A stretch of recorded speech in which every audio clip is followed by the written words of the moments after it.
মই শ্ৰী হিমন্ত বিশ্ব শৰ্মা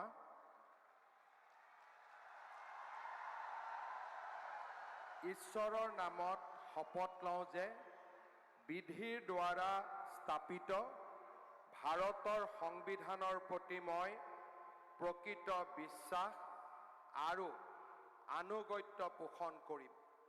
মই ভাৰতৰ সাৰ্বভৌমত্ব আৰু অখণ্ডতা অক্ষুণ্ণ ৰাখিম।